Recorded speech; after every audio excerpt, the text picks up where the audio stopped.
toy izao ndraiky avana ny teny zaraina zay omenantsika anio. Vato velona ho trano fanahy ianao olon'i Kristy. Ireo olon'i Kristy maneke tahaka ny vato velona ho trano fanahy.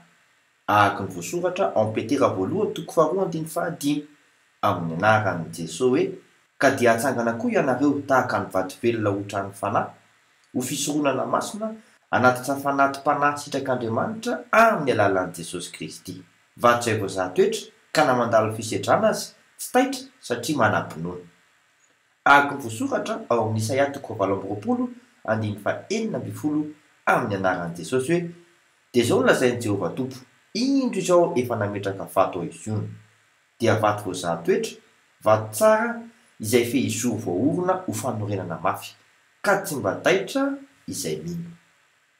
Efa mpandresy ianao, matokia vavaka isika.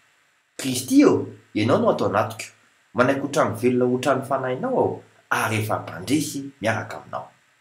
Amen. Mandra-beona tompoko.